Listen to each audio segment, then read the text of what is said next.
Okay, welcome back to lecture 10. We made it to double digits. That's very exciting. So today we're going to be talking about lots of tips and tricks for how you actually go about training neural networks in practice. So last time we left off, we talked about the hardware and software of deep learning. And we talked about different types of hardware that you run these things on, like CPUs and GPUs and TPUs. And we also talked about different software systems that you can use for implementing these networks. In particular, we talked about the difference between static graphs and dynamic computational graphs, and we talked about some of the trade-offs of both PyTorch and TensorFlow. So now at this point, we've pretty much seen all of the stuff that you need to know to train neural networks. But it turns out there's still a lot of little bits and pieces that you need to actually be super effective in your ability to train networks. So I like to try to break this up into, this is kind of like a bunch of potpourri that you need to know in order to be good at training neural networks. And I'd like to break this up into maybe 3 different categories of things that you need to know about. One is the one-time setup at the beginning, before you start the training process. That's where you need to choose the architecture, the activation functions. You need to do a lot of stuff before you go and hit that train button. And then once you begin training, there's certain things that you might need to do during the process of optimization, like schedule your learning rates or scale up to many machines or things like that. And then after you're done training, you might need to do some extra stuff on top of your trained networks, like model ensembling or transfer learning. And over the course of today's lecture and Wednesday's lecture, we're going to walk through a lot of these little nitty-gritty details about how you actually go about training neural networks in practice. So today, let's start off by talking about activation functions. You'll recall that in our little model of an artificial neuron, we always have to have an activation function. That we always have some kind of linear function coming in that collects the inputs from the neurons in the previous layer, and then those get summed, and those get multiplied by your weight matrix and summed, and then passed through some kind of nonlinear activation function before it being passed on to the next layer. And as we recall, having some nonlinear activation function in our neural networks was absolutely critical for their processing ability. Because if we remove the activation function, then all of our linear operations just collapse onto a single linear layer. So the presence of one of these activation functions, recall, was absolutely critical in the construction of our neural networks. And we saw that there's this big zoo of activation functions, but we kind of left off, we didn't really talk much about these different types of activation functions and their trade-offs when we last saw this slide. So today I want to talk in more detail about some of the pros and cons of these different activation functions and other considerations that go into choosing or constructing activation functions for neural networks. So probably one of the most classic activation functions that had been used in neural network research going back several decades is the sigmoid activation function. Sigmoid because it has this sort of S-curved shape. This was a popular activation function because, one, it has this interpretation as a probability. So one way that you might think about neural networks is that at each of the neurons, it's either on or off. And maybe we want to have some value between 0 and 1 that represents the probability of that feature being present. So the sigmoid activation function has this nice interpretation as the probability for the presence or absence of a Boolean variable. It also has this interpretation as the firing rate of a neuron. If you recall, these biological neurons, they received signals from other incoming neurons and then fired off signals at some rate. But the rate at which they fired off was non-linearly dependent on the total rates of all the inputs coming in. And the sigmoid function is a simple way to model that kind of non-linear dependence on firing rates. So these are a couple reasons why classically the sigmoid nonlinearity had been very popular. But there are several reasons why it's actually not such a great nonlinearity in practice. One problem is that it has these flat regimes at the beginning, at the end, these saturated regimes with 0 gradient. And these kill the gradient effectively and make it very difficult to train networks in a very robust way. So to think about this, what happens to our sigmoid function when x is maybe very, very small, like -10 or -100? Well, in that case, we'll be in this far left regime of the sigmoid nonlinearity. So the local gradient will be very, very close to 0. And then that means that all of our weight updates will also be very, very close to 0. Because if the local gradient is 0, then it's just going to, remember, we're going to take our upstream gradients, multiply them by the local gradients, and that's going to produce these downstream gradients. And if that local gradient is a value very, very close to 0, that means that no matter what the upstream gradients were, the downstream gradients will also be values that are very, very close to 0. This will have the effect of making learning very slow, because now all of the weight updates onto our weight matrices, all the gradients of the loss with respect to our weight matrices will be very low. And it will also give very problematic training dynamics once we move to deep networks. Suppose that we've got a network that's maybe 100 layers deep, and then we immediately kill the gradient at some layer, and then we'll basically have no signal to train gradients at any of the lower layers. And this problem happens both when x is very, very small, like -10, as well as very, very large, like +10. But where the only regime, so kind of when you have a sigmoid, if x gets too big or too small, then learning kind of dies for that layer. And the only way in which learning can proceed is if somehow the activation is somewhere within this sweet spot near x equals 0, where anyway the sigmoid function behaves somewhat linearly. So that's the first major problem with the sigmoid activation function, is that these flat regimes are going to kill the gradient and make learning very challenging. A second problem with the sigmoid nonlinearity is that its outputs are not zero-centered. Because clearly the outputs to the sigmoid are all positive, right? Because it's all above the x-axis. And to think about why this property of not having zero-centered outputs is problematic, let's consider what happens when the input to one of our neurons is always positive. Remember, here's our little diagram of one neuron inside our neural network, and we're zooming in on just one of these things. So now, suppose that the input, suppose we're building a multi-layer neural network where at every layer we use a sigmoid nonlinearity. That means that the inputs to this layer, the xi's, will also be the result of applying a sigmoid function to the previous layer, which means in particular that all of the inputs xi to this layer will all be positive. Now, what can we say about now given the fact that all of the xi's that are inputs to this layer are going to be positive, then what can we say about the gradient of the loss with respect to the wi's? So remember that in order to compute the gradient of the wi, of the loss with respect to the wi, we'll take the local gradient and multiply by the upstream gradient. Now, the local gradient is always going to be positive, because the local gradient of wi is just going to be xi, and xi is positive, which means that the local gradients will all be positive. But then we multiply this by the upstream gradient, which could be positive or negative. But the upstream gradient is just a scalar. And if the upstream gradient is positive, that means that all of the gradients of loss with respect to wi will all be positive. And similarly, if the upstream gradient is negative, that means that all of the gradients of the loss with respect to wi will be negative. So what that means is that all of the gradients with respect to wi are going to have the same sign. And this seems like kind of a bad property for learning. So for example, suppose that this means that it could be very difficult to make gradient descent steps that reach certain values of the weights that we might want to, because of this constraint that the gradients are all going to be positive or all going to be negative. As kind of a pictorial example of why this might be a problem, suppose that we can have this kind of cartoon picture on the right. So here, this picture is maybe a plot of W1 and W2, and we imagine that our initial value for the weights, W, is the origin.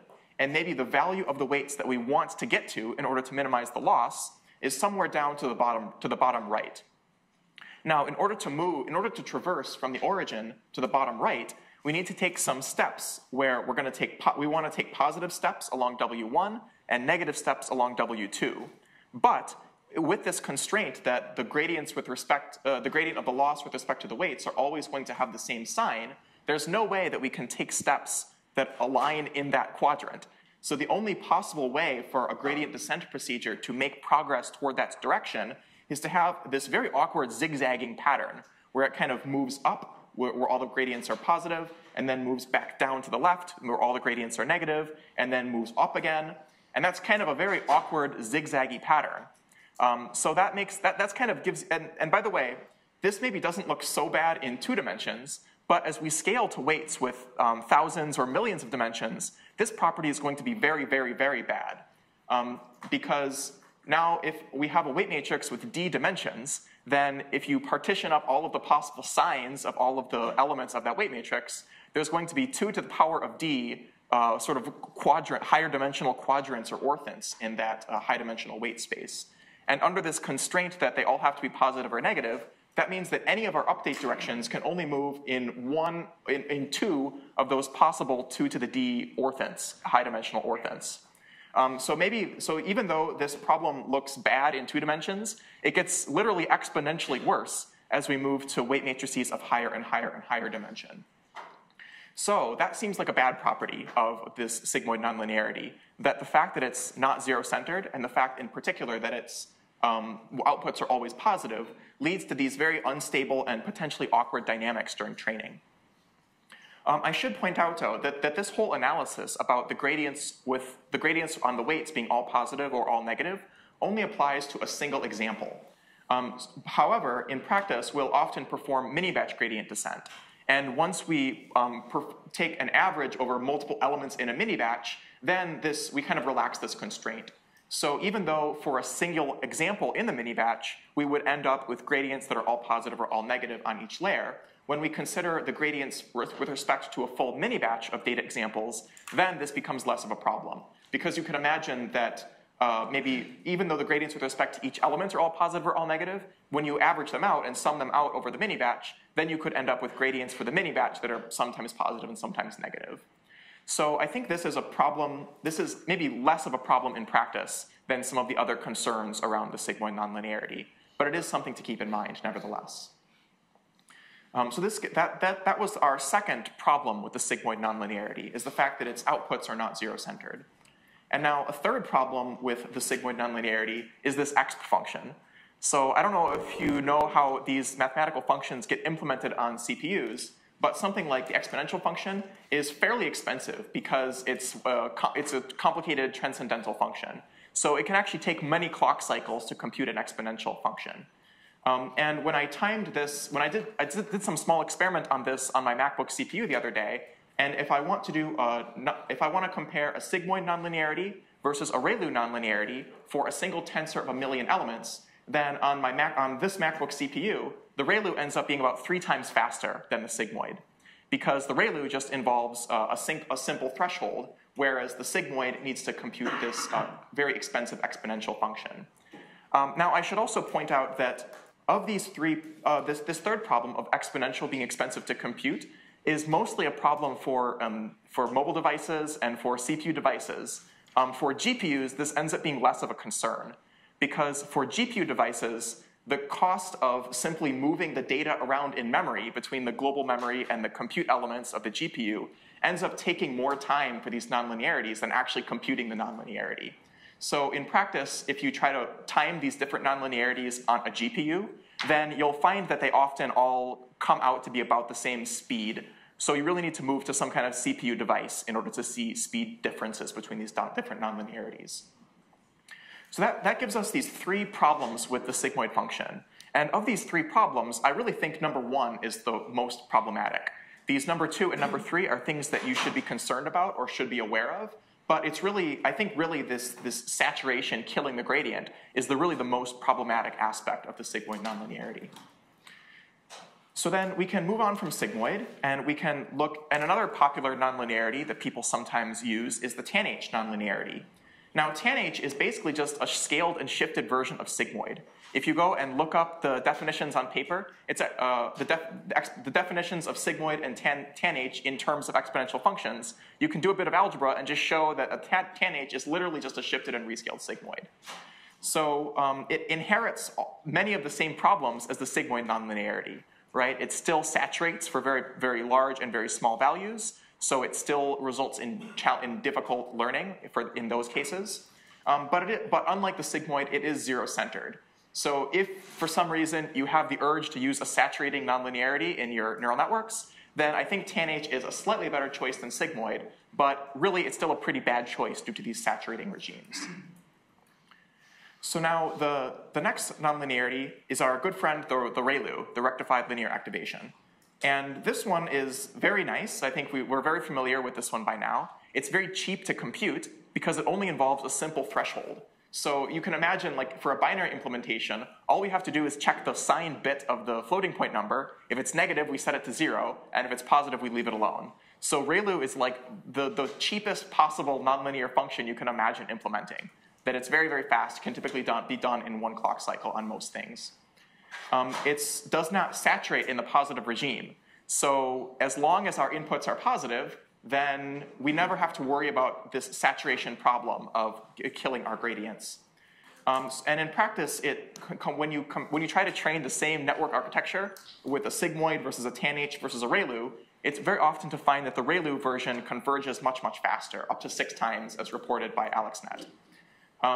And when you go to very deep networks, like 50, 100 layers, then it can be very challenging to get sigmoid networks to converge at all, unless you use something like batch normalization. So there are some problems with ReLU. One, of course, is that it's not zero-centered. So just like the sigmoid nonlinearity, which we saw has all of its outputs always positive, the same applies to the ReLU. So the ReLU, clearly all of its outputs are also non-negative. So that means that ReLU suffers from the same problem of gradients being all positive or gradients being all negative as the sigmoid. But since we know in practice that ReLU networks can be trained without much difficulty, that suggests that this actual non-zero centering problem was maybe less of a concern than the other problems that we saw with the sigmoid function. So the big problem with ReLU, of course, is what happens when x is less than 0. Well, here the gradient is exactly 0. So if you imagine what happens for training this ReLU function, when x is very, very large, like plus 10, then the local gradient will be 1, and learning will proceed just fine.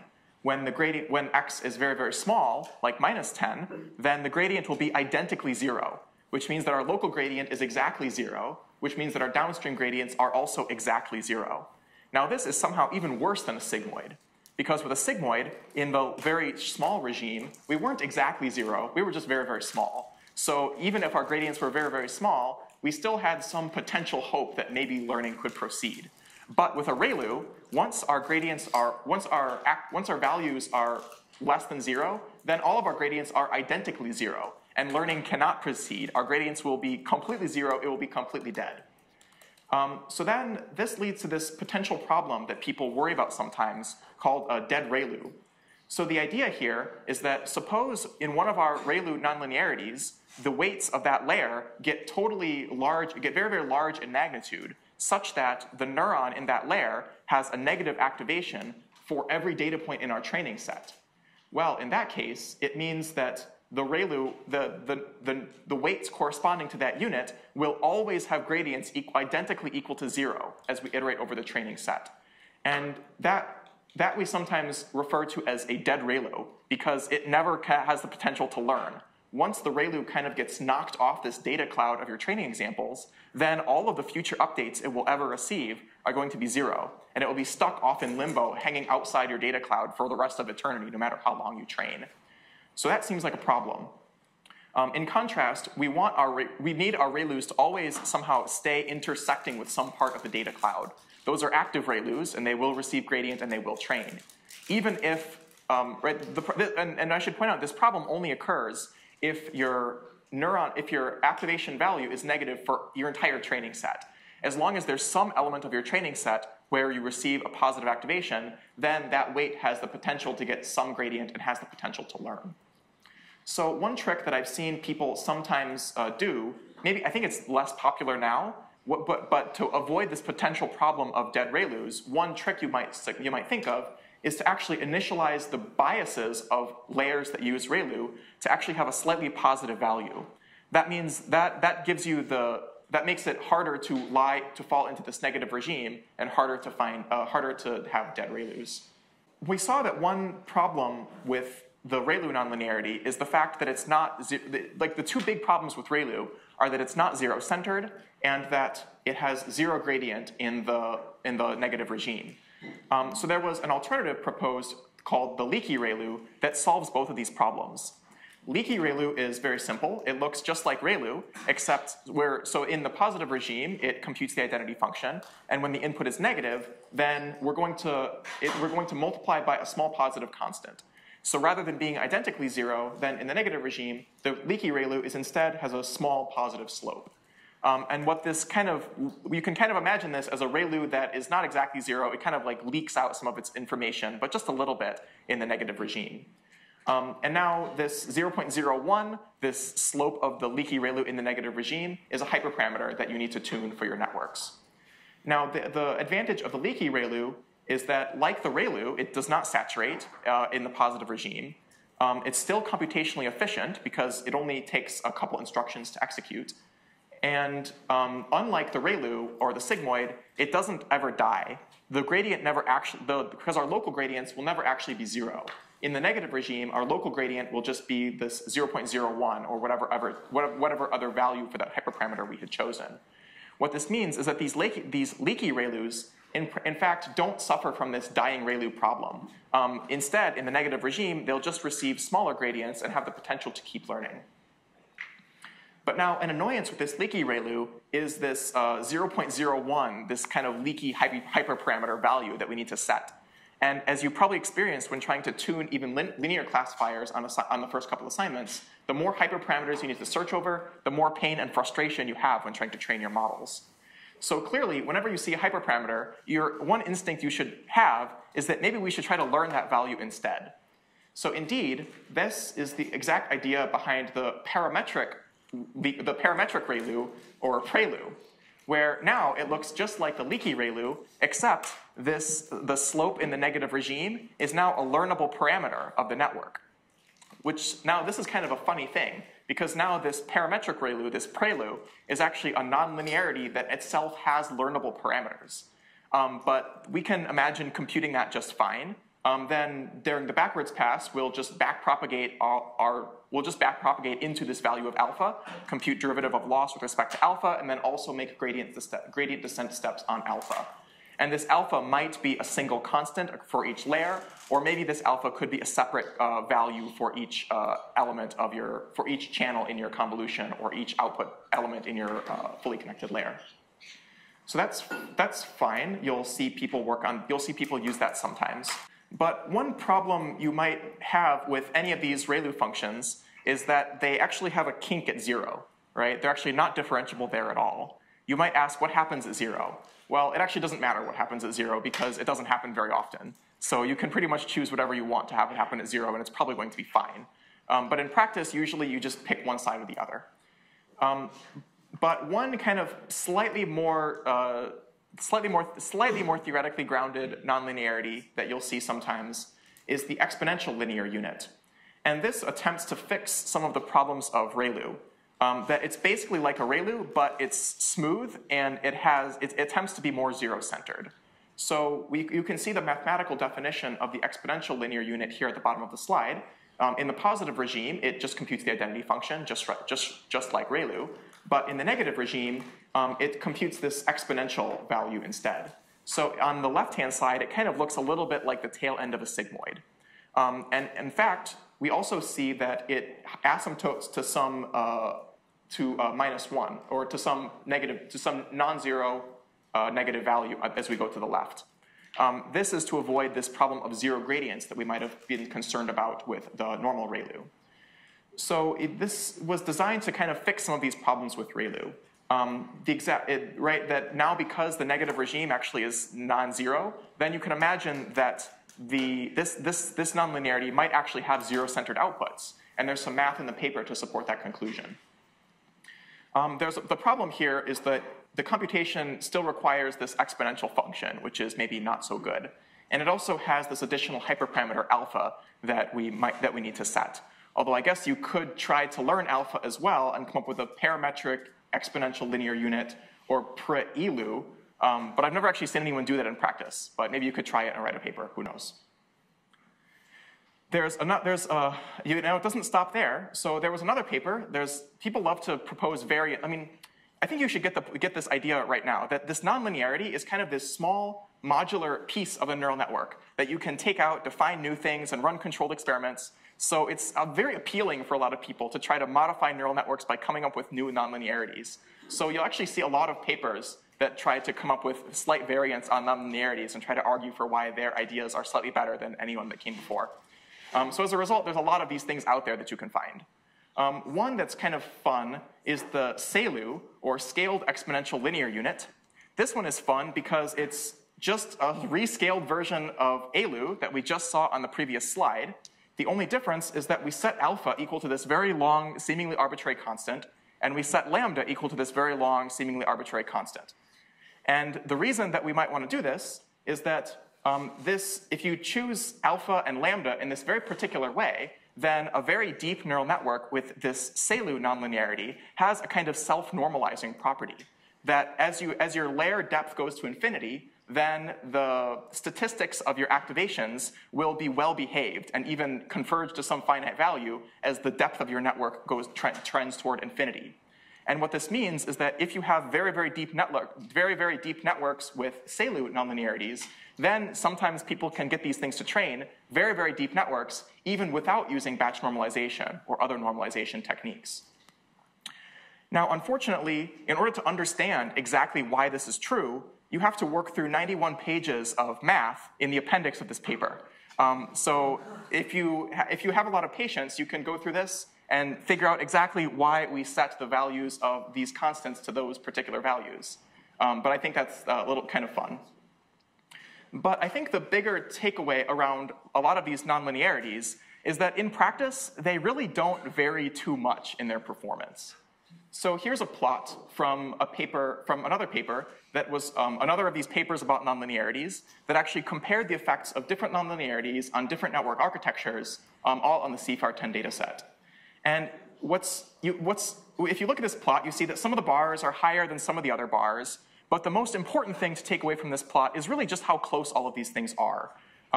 Something like ReLU on ResNet is giving us 93.8. Leaky ReLU is 94.2. Soft Plus is a different one, is 94.6. So basically, all of these things are like within 1% of each other in final accuracy on CFAR10. And the trends here are just not consistent. So if we look at a ResNet, then something called a GALU or a Swish nonlinearity is going to slightly outperform a ReLU. But if we look at a DenseNet, then ReLU is slightly better or equal to anything else. So the real takeaway, I think, for nonlinearities is just like don't stress out about it too much. Because usually your choice of nonlinearity, as long as you don't make a stupid choice and choose sigmoid or tanh, if you use any of these more reasonable, more modern nonlinearities, your network is going to work just fine. And maybe for your particular problem, you might see a variance of maybe 1 or 2% on your final accuracy, depending on which nonlinearity you use. But that's going to be very dependent on your data set, on your model architecture, and on all your other hyperparameter choices. So my advice is just don't stress out too much about activation functions. Basically, don't think too hard. Just use ReLU. It'll work just fine, and it'll probably work.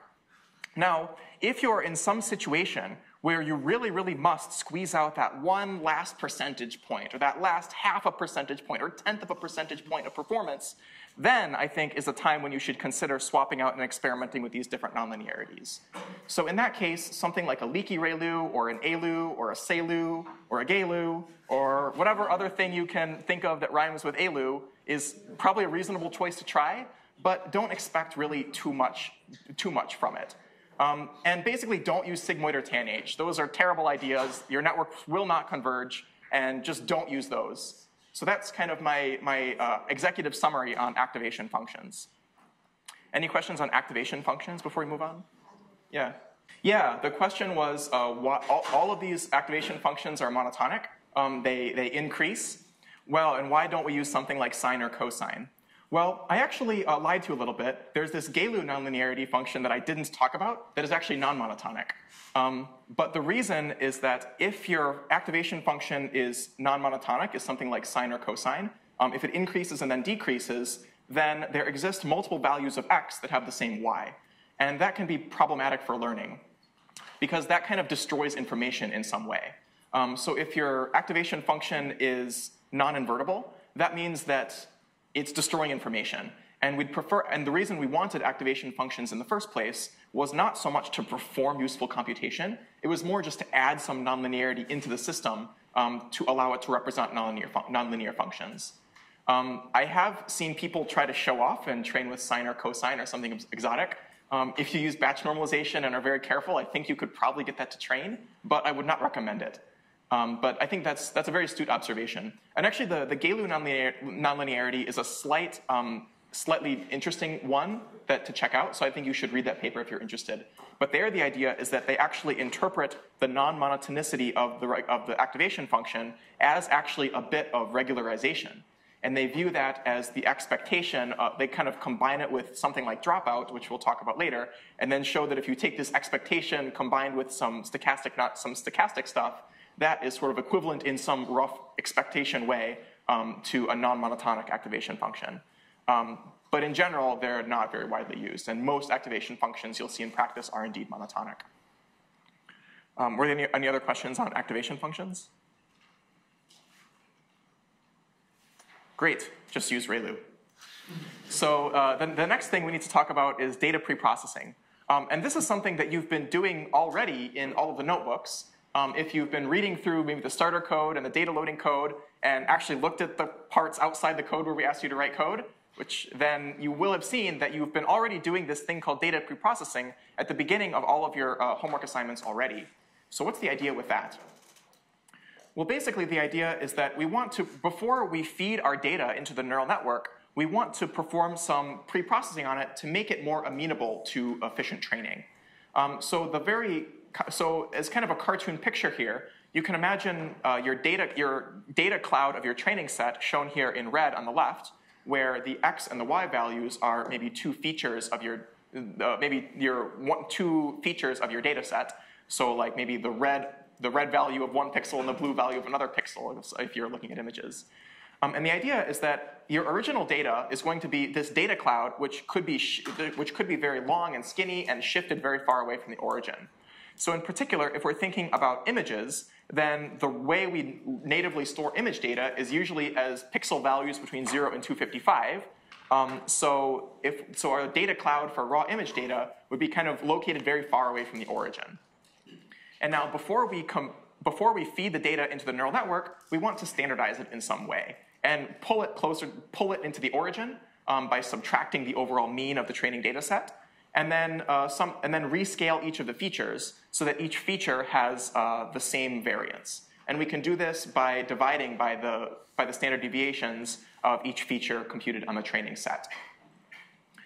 And this idea of why we might want to perform preprocessing in this way also kind of ties back to this discussion we had about the bias problem with sigmoid nonlinearities. That recall, if all of the inputs are going to be positive, then all of our gradient directions are going to always be positive or negative. And if similarly, by the same logic, if all of our training data is always positive, then all of our weight updates will also be constrained to have either one sign or another sign. But for training data, we can easily fix this problem by just rescaling everything before we feed it into the neural network. So if for images, it's very common to subtract the mean and divide by the standard deviation. But for other types of data, you might see maybe non-image data. You will sometimes see other types of preprocessing called decorrelation or whitening. So here the idea is that if we compute the covariance matrix of our data cloud, of the entire training set, then we can use that to rotate the data cloud such that the features are uncorrelated. And this would be the green green data cloud in the middle of the slide. That now we've basically taken our input data cloud and rotated it. Actually moved it to the center, moved it to the origin, and then rotated it. Another thing you'll sometimes do is then have not only have zero mean unit variance for each feature, but actually perform this zero mean unit variance fixing after decorrelating the data. And that would correspond to this now stretching your data cloud out into this very well-behaved circle at the center of the coordinate axis here on the right, shown in blue. And if you perform both decorrelation and this normalization, this is often called whitening your input data. So this is sometimes pretty common to use if you're working on non-division problems where maybe your inputs are maybe specified as low-dimensional vectors in some way. But for image data, this is not so common. Another way that you can think about why data preprocessing is helpful is to think about what happens if we try to learn even a linear classifier on non-standardized data or non-normalized data. So here on the left, suppose that we have this data cloud that is located very far from the origin. And now we want to find this linear classifier that is going to separate the blue class from the red class. Now, if we initialize our weight matrix with very small random values, as we've typically done, then we can expect that at initialization, the boundary that our linear classifier learns is kind of near the origin. And now, if our data cloud is very, very far away from the origin, then making very, very small changes to the values of the weight matrix will result in very drastic changes to the way that decision boundary cuts through the training data cloud. And that means that kind of intuitively, if your data is not normalized, then that leads to a more sensitive optimization problem, because very small changes in the weight matrix can result in very large changes to the overall classification performance of the system. In contrast, on the right, if before starting training we had normalized our data by moving it to the center, now our entire data cloud also is sitting over the origin, so we can expect that this will result in a better conditioned optimization problem.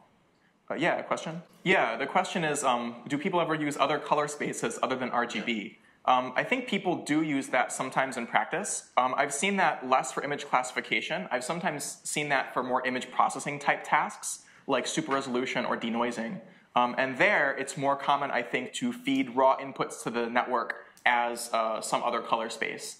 But in practice, I think it usually doesn't matter too much what color space you use, because in principle, the equations for converting from one color space into another color space are usually fairly compact, simple equations. And the network could kind of learn in the first couple of layers to perform that kind of conversion implicitly within the first 2 layers or so, if it really wanted to. So in practice, you do sometimes see people feed input data of different color spaces, but in practice, it usually doesn't have massive differences on the final results. So then talking about a little bit more concretely about what people actually do in practice for images, there's a couple things that are very common to do in images. One is to compute the mean image on the training set. This, for example, was done in AlexNet, where they right, if your training data set is something like n train by 32 by 32 by 3, then if you average over the entire training data set, then you get a mean image of 32 by 32 by 3. And one thing you can do is just subtract that mean image from all of your training samples. Another thing that's very common is to subtract the per channel mean. So you effectively compute the mean RGB color across the entire training data set, and then subtract only the mean color from each pixel. And this is the way that, for example, VGG was trained. Another thing that's very common to do is to subtract the per channel mean and the per channel standard deviation.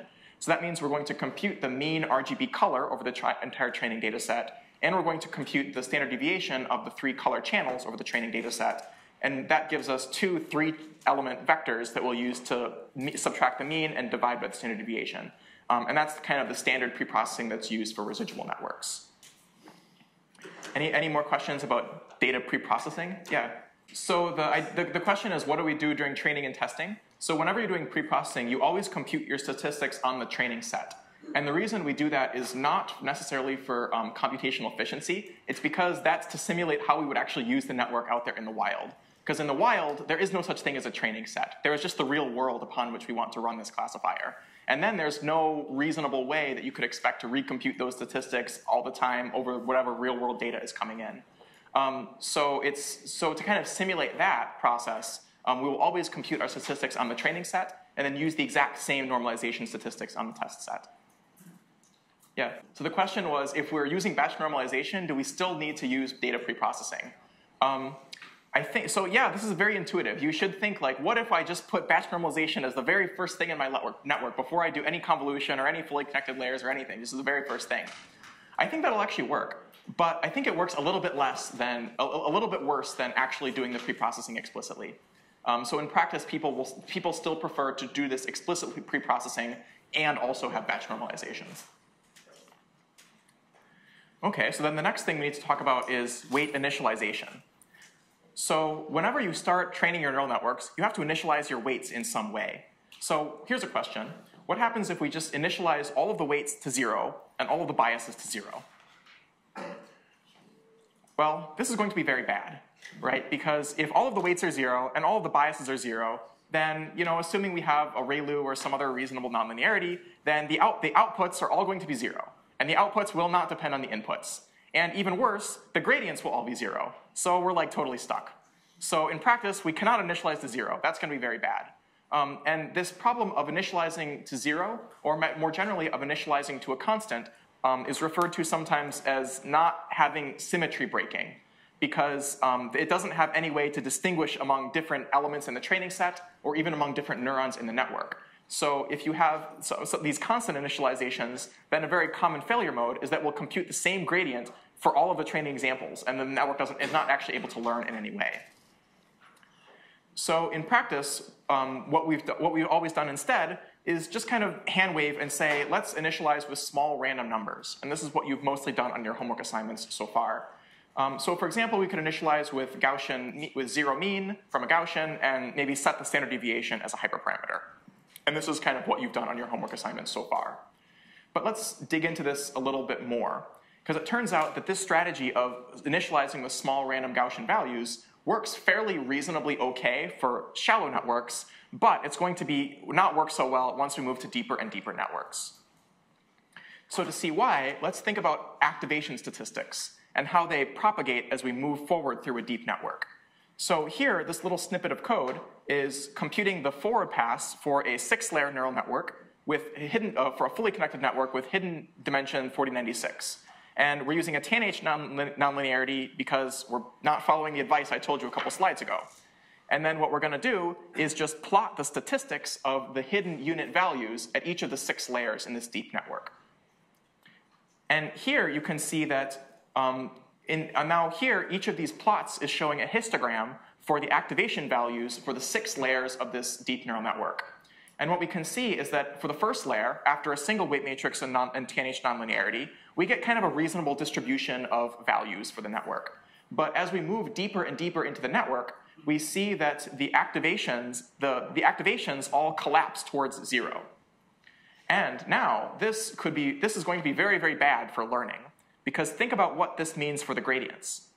So in particular, if all of the activations are 0, that's going to mean that all of the gradients are also approximately going to be 0. Because remember, whenever we compute the local gradient on the weight is going to be equal to the activation at the previous layer, if you remember that equation from a few slides back. So what that means is that for this very deep network, when the activations collapse to 0, then the gradient updates will also all be very close to 0, and the network will not learn very effectively.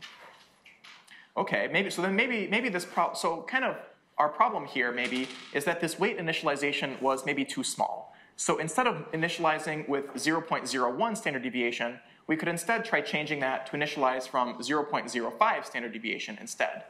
Because maybe the problem was that all of our weights got too small because maybe our weight values were just too small. Now it turns out this is also really, really bad.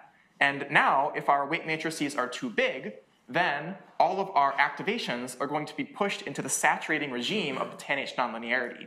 So if we look at these histogram values again, when we initialize for this with these larger weight matrices, then we see that all the activations are in these saturating regimes of the tanh nonlinearity. And again, this means that now the local gradients will again be 0, and everything will be 0, and learning will also not work. So we saw that when we initialize the weights to be too small, then they all collapse to 0. And when we initialize the weights to be too big, then the activations all spread out to these saturating regimes of the nonlinearity. So somehow we need to find a value for this weight initialization that is somehow in this Goldilocks zone in between too small and too large. And it turns out that the Goldilocks initialization for these networks, one definition is called the Xavier Initialization, after the first author of this paper cited at the bottom. So here, rather than setting the standard deviation as a hyperparameter, instead we're going to set the standard deviation to be 1 over the square root of the input dimension of the layer. And it turns out that if we make this sort of very special Goldilocks regime for initializing our weights, then we'll get very, very nicely scaled distributions of activations, no matter how deep our network goes.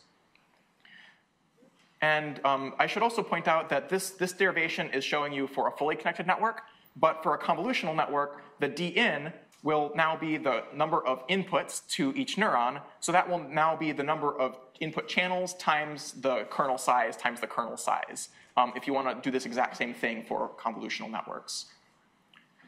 So then to derive this Xavier initialization, the trick is that we want to have the variance of the output be equal to the variance of the input. So the way that we set this up is we imagine that this linear layer is going to compute y equals matrix multiply of weight matrix W and input activation vector X. So then each scalar element of our next layer, ignoring the bias, will be this inner product between one of the rows of W and the entire input vector X. Now, if we want to compute the variance of one of these outputs, yi, then if we make a simplifying assumption that all of the x's and all of the w's are independent and identically distributed, then we can use the properties of the variance to simplify in this way. And then we know that the variance of each one of the elements of the output layer yi will be equal to dn times the variance of xi times wi. And then we make a couple other simplifying assumptions. We assume that x and w are independent random variables. And when you take the variance of the product of two independent variables, you look up on Wikipedia what to do, and you get a formula that looks something like this. Then the next assumption is that we make another simplifying assumption that all of the inputs x are zero mean, which is maybe reasonable if they're coming out of a batch normalization layer on the previous layer. And we also assume that the w's are also going to be zero mean, which is maybe reasonable if we assume that they were maybe initialized from some kind of Gaussian distribution. So then, once we have all of these assumptions, we can see that if we choose the magical value of variance of standard deviation equal to 1 over, if we set the variance of the wi's to be 1 over dn, then we see that the variance of yi is going to be equal to the variance of xi. So that motivates this derivation of the Xavier initialization. It's this idea of trying to match variances between the inputs to the layer and the outputs to the layer. And we see that if we set the standard deviations in this very special way, then it will work out. But there's a problem. What about ReLU?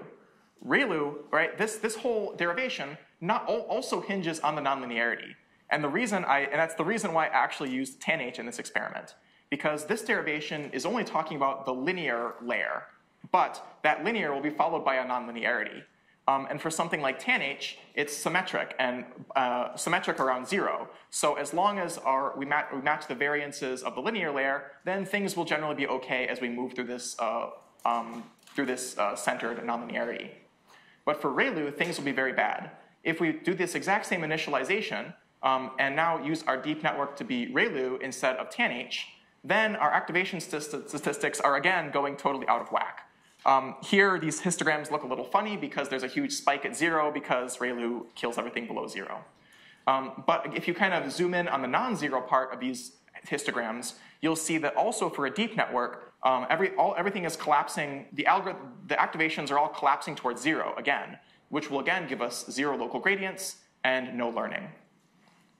So to fix this, we need a slightly different initialization for ReLU nonlinearities.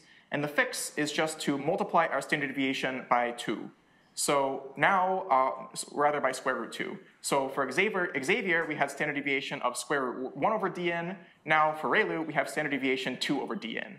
And intuitively, that factor of 2 is to deal with the fact that ReLU is killing off half of its inputs and setting them to 0.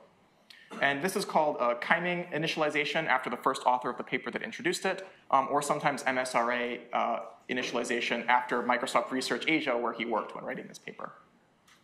Now, so then when you're initializing with ReLU nonlinearities, you need to use this MSRA initialization for things to work out well. And it turns out that actually, I remember a couple of lectures ago, we talked about VGG, and that in 2014, there was no batch normalization, and people could not get to VGG to converge without crazy tricks. Well, it turned out that actually, once you have this Cunning weight initialization scheme, this is sufficient for getting VGG to train from scratch. And actually, the paper that introduced this, their big claim to fame was that they got VGG to train from scratch by simply changing the initialization strategy. But But remember, we've kind of moved on from BGG now, and we talked in the CNN architectures lecture that the kind of standard baseline architecture you should normally consider is a residual network. And it turns out that this MSRA, or Cunning Initialization, is not very useful for residual networks. And the way that we can see this is, suppose we have a residual network, and we've somehow constructed the initialization of those internal conv layers such that the variance of the output matches the variance of the input. Well, if we wrap those layers with a residual connection, now that means that the variance of the output after the residual connection will always be strictly greater because we're adding the input again. So that means that if we were to use this MSRA or Xavier initialization with a residual network, then we would expect the variances of our activations to grow and grow and grow and grow over many, many layers of the network. And that would be very, very bad. That would lead to exploding gradients and bad optimization dynamics again. So the solution for residual networks is fairly simple. What we normally do for residual networks is to initialize the first layer with your MSRA initialization, and then initialize the last layer of your residual block to be 0. Because that means that at initialization, this block will compute the identity function, and the variances will be, again, perfectly preserved at initialization. So that's the trick, that's the way that we prefer to initialize residual networks. And I'd also point out that this whole area of how to initialize your neural networks and the reasons that you might prefer one initialization scheme over another is a super active area of research. And you can see papers even from this year that are giving new perspectives on the ways to initialize neural networks. So are there any other questions on initialization? Yeah. That's not quite correct. So the idea was that, oh, maybe the idea with initialization is we just want to be as close as possible to the global minimum of the loss function. But before we start training, we don't know where that minimum is. So instead, the perspective that we normally take on initialization is that we want to initialize in such a way that all the gradients will be well behaved at initialization. And because if you choose maybe bad non-linearities or bad initialization schemes, then you could end up with 0 gradients or close to 0 gradients right off the bat at the beginning of the training. And then nothing will train and you won't make any progress towards the goal. The way I'd like to think about it is that we want to so you imagine this like lost landscape surface that we're optimizing. Then we want to initialize in a place where it's not flat. So we prefer not to initialize in a local minima. And that's the main constraint that we want to take into account when constructing initialization schemes. So this is all about, so far we've talked about ways for getting your model to train. We set up the activation function, we set up the initialization, but then once you get your model to train, you might, if you've done a really good job at optimizing it, you might see it start to overfit. And it might start to perform better on the test set than it does on the training set. And this would be a bad thing. So now to overcome this, we need some strategies for regularization. So we've already seen one simple scheme for regularization, which is to add another term to the loss function. The very common one that you've used on your assignments so far is L2 regularization, also sometimes called weight decay, that just penalizes the L2 norm of your weight matrices. This is very common, and this is a very widely used regularizer for deep neural networks as well. But there's a whole other host of other regularization schemes that people use in deep learning. One of the most famous is this idea called dropout. So dropout is kind of a funny idea. What we're going to say is that when we add dropout to a neural network, we're going to explicitly add some randomness to the way that the network processes the data. So in each forward pass, we're going to randomly set some of the neurons in each layer equal to 0. So we're going to compute a layer, a forward pass for a layer, randomly set some of the neurons to 0, and then compute another layer, then randomly set some of those to 0, then compute another layer, and so on and so forth. And then the probability of dropping any individual neuron is a hyperparameter, but a very common choice would be 0.5. So that any individual neuron has probability 1/2. We flip a coin whether or not to keep it or throw it away. Seems crazy, right? But it's very simple to implement, right? This is implementing a 2-layer fully connected neural network with dropout, and you can see that the implementation is very simple. We just compute this binary mask after each layer and use that to kill half of the neurons in each layer after we compute the matrix multiply. So then the question is, why would you ever possibly want to do this? Well, one interpretation of what dropout is doing is that it forces the network to have a kind of redundant representation. Another way this is phrased is that we want to prevent the co-adaptation of features. So we want to encourage the network in some way to develop representations where different slots in that vector represent maybe different robust ways of recognizing the object. So for example, if we are building a cat classifier, maybe a bad thing would be for each element of the vector to just learn independently whether it's a cat. But if we add dropout, then maybe we want it to learn kind of more robust representations. Maybe some neurons should learn about ears, and some should learn about furry, and different neurons should maybe focus on different high-level aspects of catness, such that if we randomly knock out half of these neurons, then it can still robustly recognize the cat, even if we mess with its representation. Another interpretation of dropout is that it's effectively training a large ensemble of neural networks that all share weights. Because if you imagine this process of masking out half of the neurons in each layer, what we've effectively done is built a new neural network that is somehow a subnetwork of the original full network. And now at each forward pass, we're going to train a separate subnetwork of this full network, and then somehow we're going to have this very, very large, exponentially large number of subnetworks that all share weights. And then the full network will somehow be some ensemble of this very, very large number of subnetworks that are all sharing weights. So these are both two kind of admittedly hand-waving explanations of what dropout might be trying to do. And there's a whole host of theory papers that try to give more concrete explanations for why this works. But now a problem with dropout is that it makes the test time operation of the neural network actually random, right? Because we were randomly knocking out half the neurons in each layer at each forward pass. And this seems bad, because if you're deploying these networks in practice, you'd like their outputs to be deterministic. You wouldn't want to upload a photo to your web hosting service one day and have it recognized as a cat, and the next day the same photo is recognized as something else. That would be a bad property for your neural networks when they're deployed in practice. So at test time, we want some way to make dropout deterministic. And what we really want to do is kind of average out this randomness. Because once we've rewritten this, once we've built dropout into our neural network, we can imagine that we're rewriting our neural network to actually take two inputs. One is our actual input image x, and the other is this random mask z, which is some random variable that we are drawing before we run the forward pass of the network. And now the output that our network computes is dependent both on the input data as well as on this random variable. So then, in order to make the network deterministic, what we want to do is somehow average out the randomness at test time.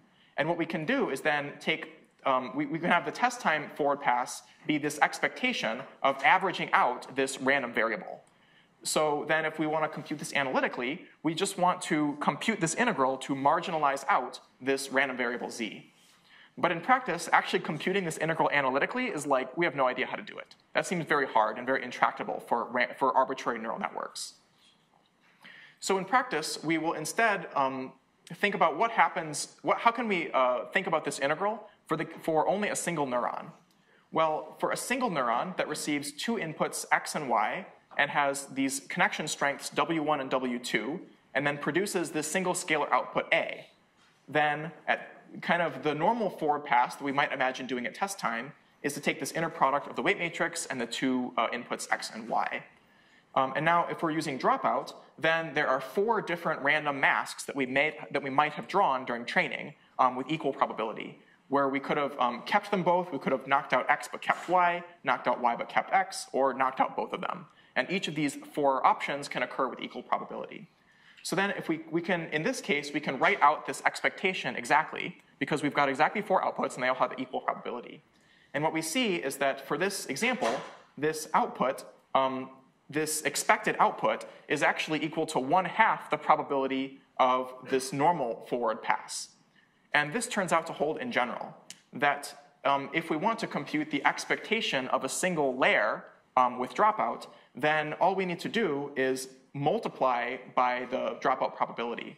So simply multiplying by the dropout probability allows us to compute this expectation for a single dropout layer. So that means that at test time, we just, so this derivation, it means that we need to, at test time, we want the output to be equal to the expected input at training time, which means that at output, and at test time, we want all neurons to be active. We want them all to all of our learned weights to actually do something. So at test time, we'll use all of the neurons, but then we'll rescale the output of the layer using this dropping probability that we had used to drop individual neurons. So this gives us our summary of implementing dropout, that it's actually quite straightforward. that when implementing dropout during the forward pass, during training, we're going to drop these random, we're going to generate these random masks and use those to drop out or zero out random elements of the activation vectors. And at test time, we'll simply use the dropout probability to rescale the output and have no randomness. Now, this expectation is exact only for individual layers, and this kind of way of computing expectations is not actually correct if you imagine stacking multiple dropout layers on top of each other, but it seems to work well enough in practice. I'd also like to point out that a slightly more common thing that you'll see for implementing dropout is another variant called inverted dropout. That's really fundamentally the same idea, it's just a different implementation of the same thing. And the question is, where do we want to do the rescaling? Do we want to do rescaling during test time, or we want to do rescaling during training time? And maybe we would prefer to not do rescaling during test time, because during test time, we want to really maximize the efficiency of the system, because maybe it's going to run on mobile devices or in servers on lots of images or whatever. So we'd maybe prefer to pay a little bit of extra cost at training time instead. So in practice, a very common thing you'll see with dropout is to generate these random masks at training time, and then like if you're having dropout probability 1/2, then during training time we'll drop half the neurons, and then we'll multiply all of the remaining neurons by 2. And then at test time, we'll just use all the neurons and use our normal weight matrix. And in this way, again, the expected value of the output at training time will be equal to the actual output at test time. But it's just a question of where do we put the rescaling? Do we put it during training time or test time? Then there's another question of, now that we've got this idea of a dropout layer, where do we actually insert it into our neural network architectures? Well, if we remember back to the AlexNet and VGG architectures, we remember that the vast majority of the learnable parameters for those architectures lived in these fully connected layers at the end of the network. And that's indeed the exact place where we tend to put dropout in practice, is in these large fully connected layers at the end of our convolutional neural networks. But if you'll remember that as we moved forward in time and looked at more recent architectures, things like ResNet or GoogleNet actually did away with these large fully connected layers and instead used global average pooling instead. So actually for these later network architectures, so this actually did not use dropout at all. But prior to 2014 or so, dropout was really a critical, essential piece of getting neural networks to work, because it actually helped a lot for reducing overfitting in something like AlexNet or VGG. And it's actually become slightly less important in these more modern architectures like ResNets and so on and so forth. Now, this idea of dropout is actually something of a common pattern that we see repeated a lot in different types of neural network regularization. That basically during training, we've added some kind of randomness to the system, like by adding a dependence on some other random source of information. And then at testing, we average out the randomness to make it deterministic. For dropout, this randomness took the source of random masks, but we can see many other types of regularization that use other sorts of randomness instead.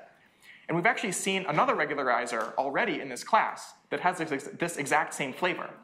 And that regularizer is batch normalization.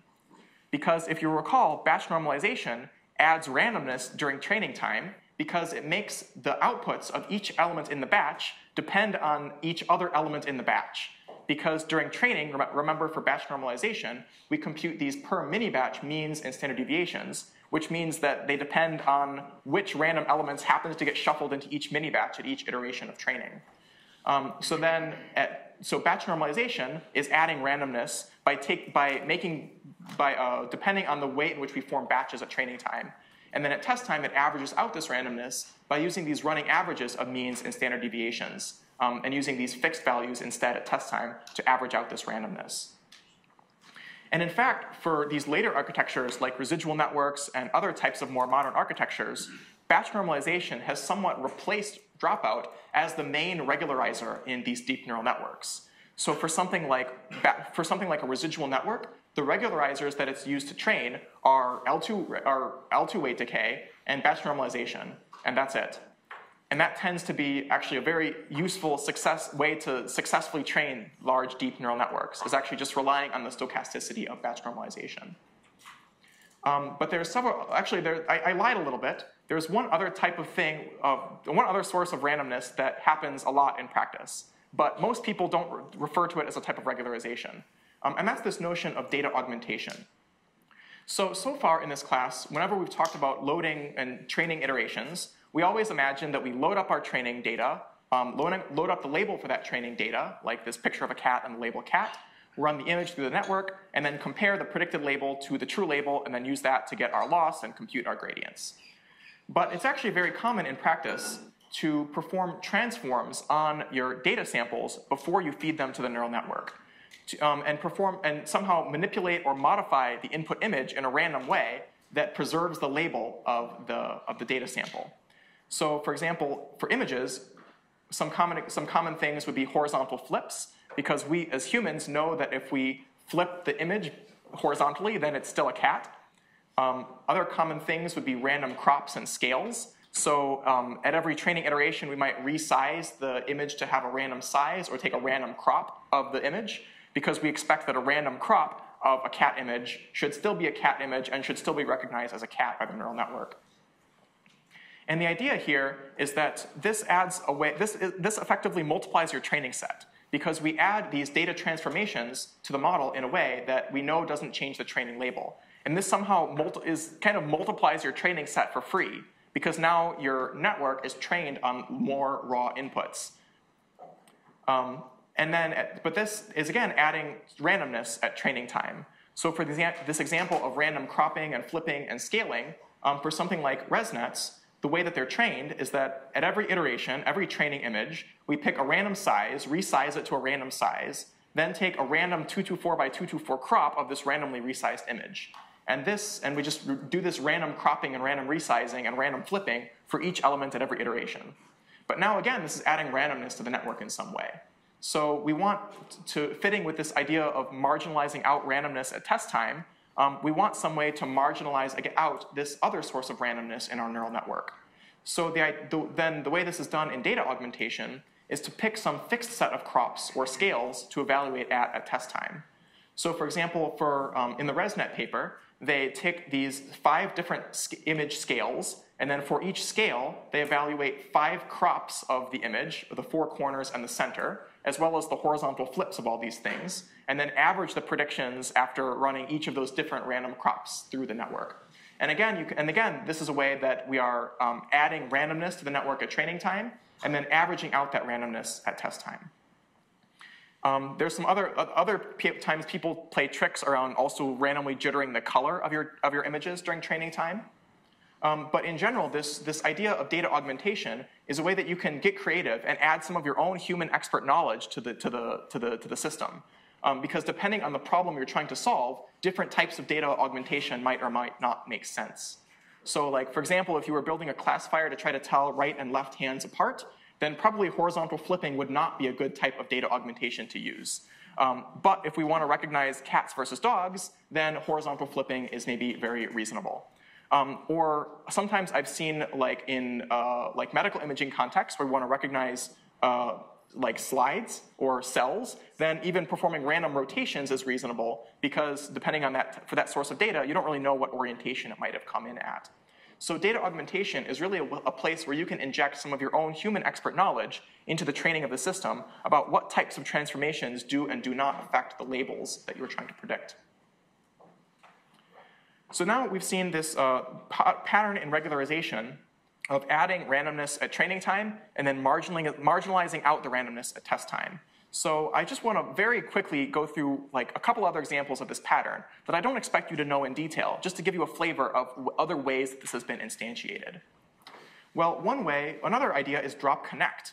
So this is very similar to Dropout, but rather than zeroing random activations, instead we're going to zero random weights during every forward pass of the network. And again, we'll have some procedure to average out that stochasticity at test time.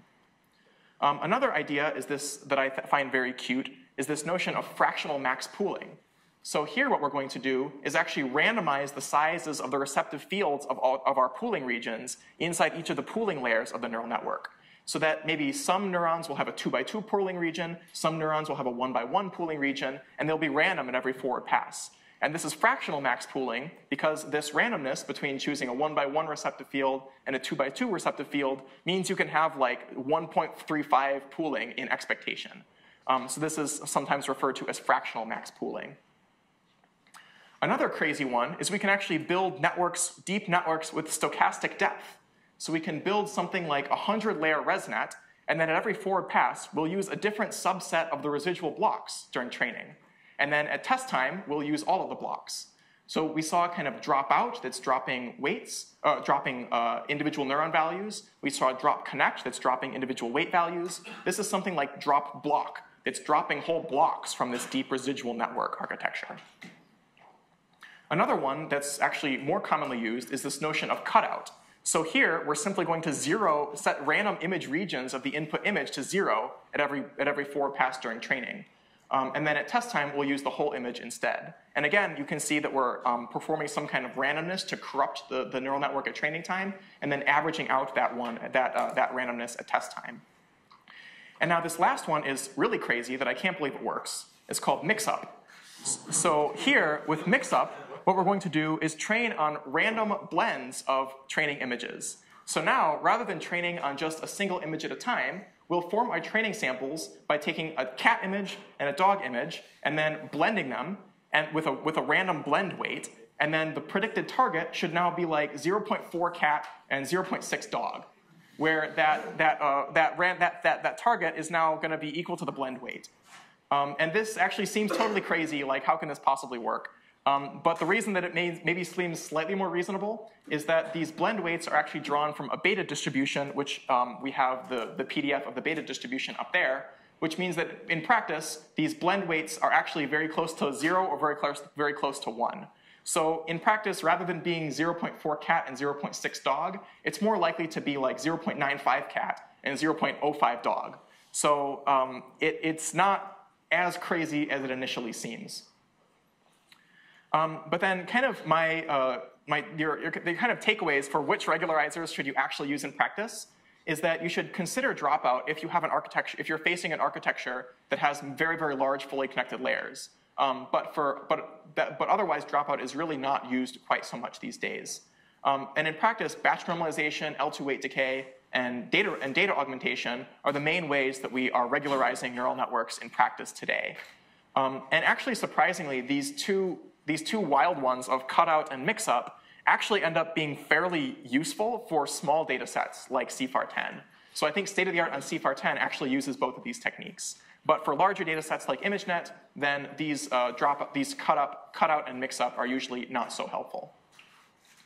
So that gives us our summary of part 1 of a lot of these nitty-gritty details about choices you need to make when training neural networks.